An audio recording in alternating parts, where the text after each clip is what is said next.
বেটাই আৰম্ভ কৰিছে।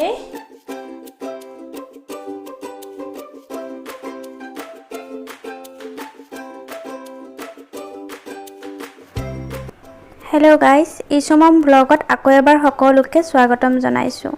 কি খবৰ আপোনালোকৰ? আশা কৰোঁ সকলোৱে ভালে কুশলে আছে। আজি মই ভাবিলোঁ মাটিৰ পাত্ৰ আমি কেনেকৈ ব্যৱহাৰ কৰিব লাগে, মই কেনেকৈ ব্যৱহাৰ কৰিছোঁ সেইখিনি শ্বেয়াৰ কৰোঁ। এইকেইটা মাটিৰ পট মই আনিছিলোঁ আৰু যোৱাকালি ৰাতি পানীত তিয়াই ৰাখিছিলোঁ।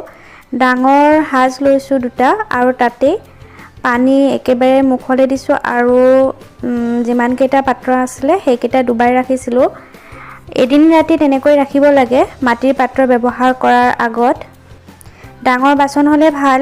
মই ডাঙৰ দুটা বাচন ব্যৱহাৰ কৰিছোঁ আৰু তাতে পানী দি এনেকৈ তিয়াই ৰাখিছিলোঁ আৰু আজি ৰাতিপুৱা এতিয়া মই ব্যৱহাৰ কৰিম। ভাবিলোঁ আপোনালোকক দেখাওঁ কেনেকৈ ব্যৱহাৰ কৰোঁ। প্ৰথম ষ্টেপ হৈছে ৰাতি এনেকৈ পানীত তিয়াই ৰাখিব লাগে, এৰাতি হ'লেই হৈ যাব।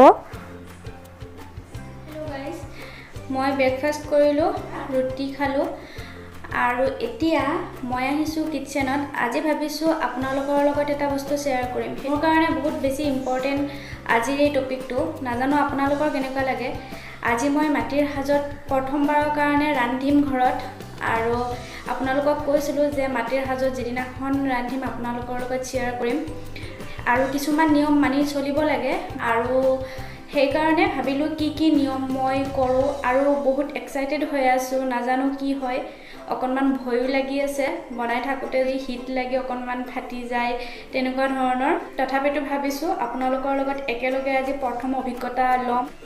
আৰু এইখিনিতে এটা কথা, মাটিৰ সাজত ৰান্ধিলে গেছ কমাই অকণমান বেছি টাইমেৰে ৰান্ধিব লাগে।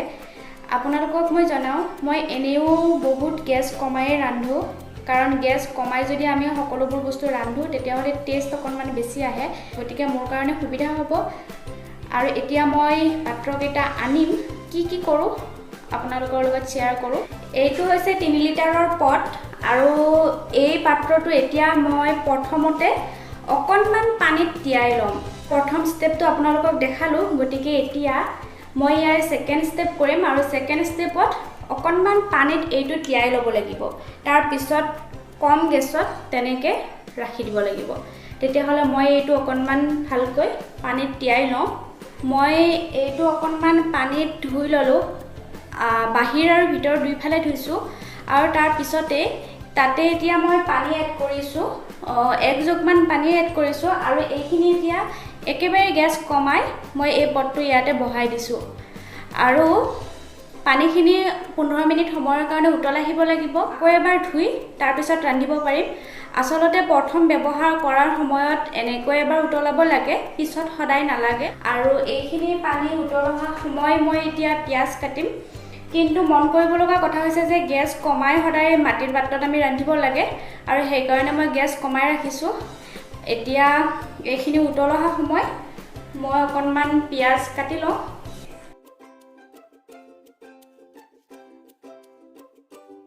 আচলতে আমাৰ দৰঙৰ ফালে আমাৰ মুছলিম বিয়াসমূহত বিয়াৰ জোৰোণৰ দিনাখন এবিধ ৰেচিপি বনায়।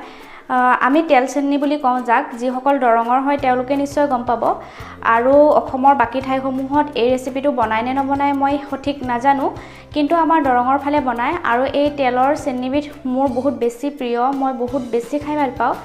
যোৱা কিছুদিনৰ পৰা মন গৈ আছিলে, গতিকে ভাবিলোঁ আজি মাটিৰ পাত্ৰত অকণমান সেই তেলৰ চেনি বনাওঁ। এই তেলৰ চেনিবিধ মুৰ্গী মাংস, লোকেল মুৰ্গী মাংস নাইবা হাঁহৰ মাংসৰ লগত বনোৱা হয়। মোৰ বিয়াত হাঁহৰ মাংসৰ লগত বনাইছিলে, ঘৰুৱা যিটো আইজোং চাউল থাকে সেই চাউলবিধৰ লগত, আৰু ইমান বেছি টেষ্টি লাগে খাই। আপোনালোকে নাজানো এই ৰেচিপিটো জানে নে নাজানে, কিন্তু এবাৰ যদি ট্ৰাই কৰি চাই সঁচাকৈ বহুত বেছি সোৱাদৰ। মোৰ বহুত বেছি প্ৰিয় খাদ্যসমূহৰ ভিতৰত এই চিন্নিবিধ আছে। চিন্নিবিধৰ কাৰণে আমাক লাগে পিঁয়াজ অকণমান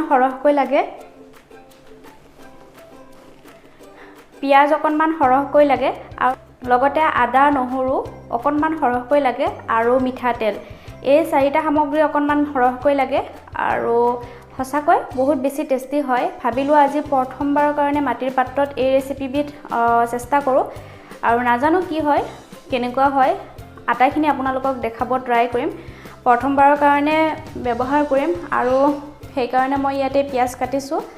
পিঁয়াজ মিহিকৈ অকণমান কাটি ল'ম। লোকেল মুৰ্গী মাংস বা হাঁহৰ মাংস লাগে, কিন্তু আজি আমাৰ ঘৰত মুৰ্গীৰ মাংস নাই, সেইকাৰণে অকণমান ছাগলী মাংস আছিলে, কিন্তু বহুত বেছি নহয়, অকণমান হয়, সেইকাৰণে ভাবিলোঁ চেনি কৰি দিওঁ। ছাগলী মাংসৰ সৈতে মই ৰান্ধিম।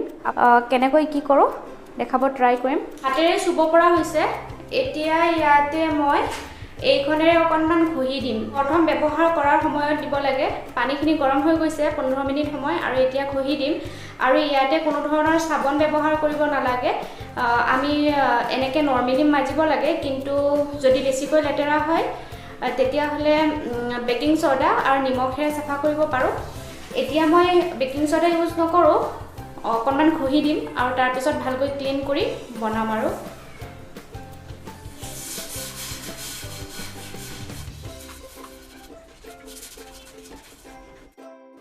এইখিনিতে এটা কথা, যিসকলে নতুনকৈ মোৰ চেনেলটো চাই আছে প্লিজ ছাবস্ক্ৰাইব কৰি ল'ব আৰু কাষতে থকা বেল আইকনটো ক্লিক কৰি অল কৰি দিব আৰু ভিডিঅ'টো চাই ভাল লাগিলে শেষত লাইক কৰি দিব। বহাই দিলোঁ। গেছ কমাই ৰাখি অকণমান সময় গৰম হোৱাৰ পিছত ইয়াতে অইল ব্যৱহাৰ কৰিম। সেই ভিডিঅ'টো একেবাৰে শেষলৈ চাই থাকিব। ইয়াতে মই ৰেচিপি বনাবলৈ অইল গৰম হ'বলৈ এৰি দিছোঁ। তাৰ বাহিৰে মই ইয়াতে পিঁয়াজ কাটি লৈছোঁ, লগতে গৰম মছলা গোটা লৈছোঁ, লগতে জলকীয়া 2টা আৰু তেজপাত লৈছোঁ 4টামান। তেজপাত অকণমান সৰহকৈ হ'লে ভাল, সেইকাৰণে লৈছোঁ। আৰু এইফালে অইল চাওকচোন, ইয়াতে মই মিঠাতেল ব্যৱহাৰ কৰিছোঁ, লগতে এইখিনি হৈছে মটন বহুত বেছি নাই, 1 পোৱামান আছিলে আৰু মই সৰু সৰুকৈ কাটি লৈছোঁ। তেল অকণমান গৰম হৈছে আৰু এতিয়া ইয়াতে মই গৰম মছলা যিখিনি আছে গোটা সেয়া দি দিম। আৰু মাংস একেবাৰে সৰু সৰুকৈ কাটিব লাগে চেনিৰ এইবিধ ৰেচিপিত। আৰু গৰম মছলা অকণমান ব্ৰাউন হোৱালৈ মই ফ্ৰাই কৰি ল'ম। বহুত বেছি সোনকালে গৰম হয় মাটিৰ পাত্ৰ, সেইকাৰণে গেছ আমি কমাই ৰাখিবলৈ লাগে। আৰু সিজোতেও খুব বেছি সময় লগা নাছিলে। ইয়াতে মই পিঁয়াজ ব্যৱহাৰ কৰিলোঁ। পিঁয়াজ অকণমান মই বেছিকৈ লৈছোঁ আৰু ধুনীয়াকৈ মই এইখিনি অকণমান ব্ৰাউন হোৱালৈ ফ্ৰাই কৰি ল'ম। আৰু ৰান্ধি খুব বেছি ভাল লাগিছিলে। মাটিৰ পাত্ৰত মই প্ৰথমবাৰৰ কাৰণে ৰান্ধিছোঁ, কিন্তু বহুত বেছি ভাল লাগিছিলে। আৰু ইয়াতে এতিয়া মই ডাঙৰ চামুচেৰে 1.5 চামুচ নহৰু এড কৰিম, পিহি লোৱা। আৰু লগতে আদাও মই সিমান পৰিমাণতে ব্যৱহাৰ কৰিম, 1.5 চামুচ ব্যৱহাৰ কৰিম। আদা নহৰু অকণমান বেছিকৈ লাগে এই ৰেচিপিত। আৰু এতিয়া আটাইখিনি মই ফ্ৰাই কৰি ল'ম। জলকীয়া আপোনালোকে বেছি দিব পাৰে, জলকীয়া অকণমান বেছি হ'লেই ভাল লাগে এই ৰেচিপিত, কিন্তু মোৰ যিহেতু বেটা সৰু সেইকাৰণে মই অকণমান কমকৈ ব্যৱহাৰ কৰিছোঁ। লগতে হালধি নিমখ সোৱাদ অনুযায়ী ব্যৱহাৰ কৰিলোঁ। তাৰ বাহিৰে মই ইয়াতে মছলা ব্যৱহাৰ কৰিম। ইয়াতে মই ধনিয়া অকণমান বেছিকৈ ব্যৱহাৰ কৰিম, এয়া হৈছে ধনিয়া গুড়ি। মই 2 চামুচ ব্যৱহাৰ কৰিছোঁ। ধনিয়া গুড়ি অকণমান বেছিকৈ হ'লে ভাল লাগে।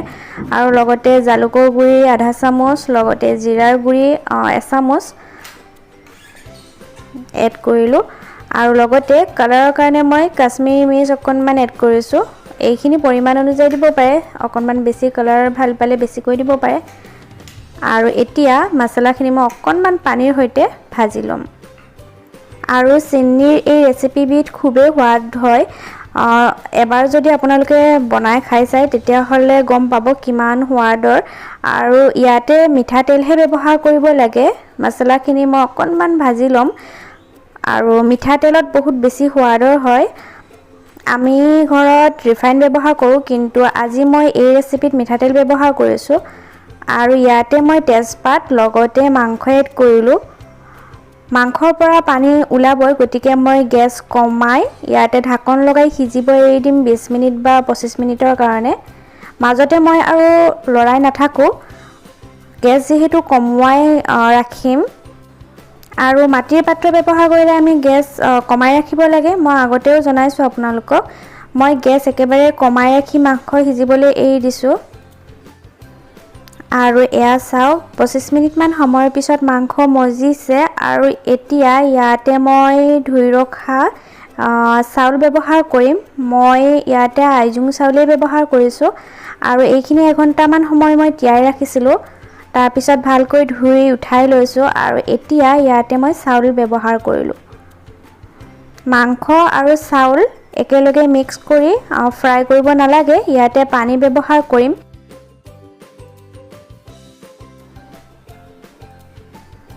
আৰু পানী আপোনালোকে হিচাপ অনুযায়ী দিব পাৰে, যদি অকণমান বেছিকৈ সিজা খাই ভাল পায় তেতিয়াহ'লে অলপ বেছি দিব পাৰে।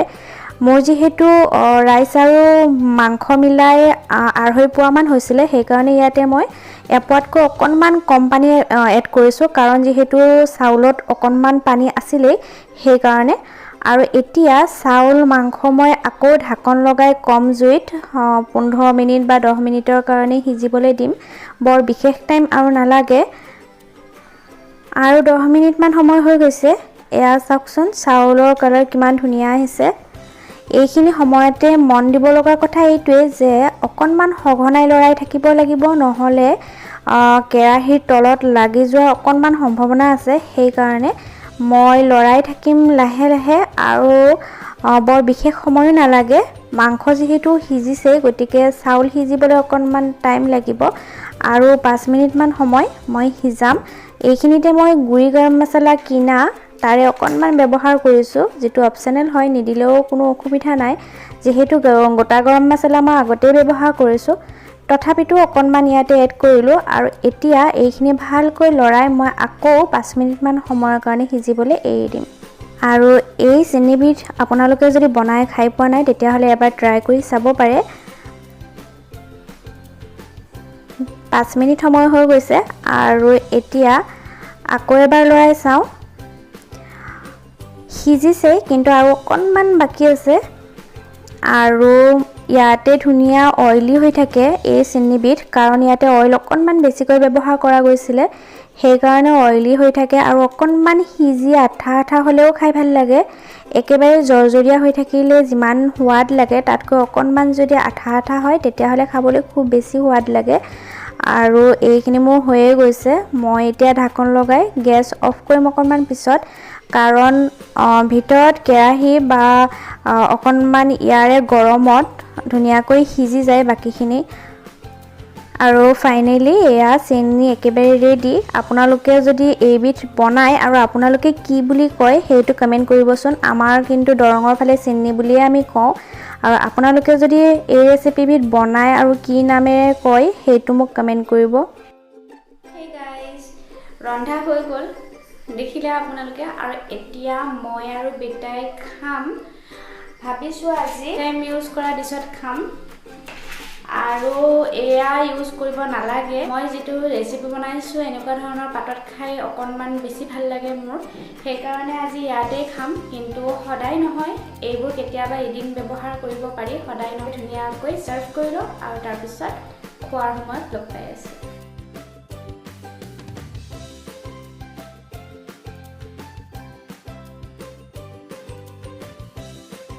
হেই গাইজ, আমি এতিয়া খাম। বেটাই আৰম্ভ কৰিছে। টেষ্টি নে? টেষ্টি? অ'কে, খোৱা। খাওঁ ন বেটা মই? তেতিয়াহ'লে আপোনালোক আহি যাওক আৰু টেষ্ট কৰি চাওঁ কেনেকুৱা হৈছে।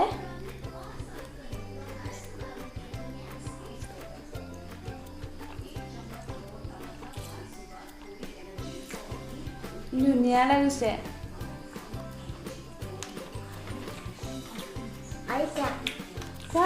বেটাইও ধুনীয়াকৈ খাই আছে।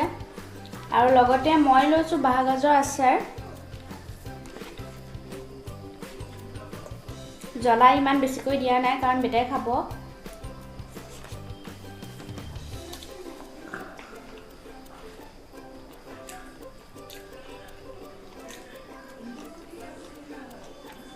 টেষ্টি হয়। টেষ্টি নে বেটা? এনেকৈ দিয়া। ভিডিঅ'টো ভাল লাগিলে লাইক কৰি দিব, শ্বেয়াৰ কৰিব। কোৱা লাইক কৰি দিবা বুলি কোৱা। লাইক কৰিবা কৰিবা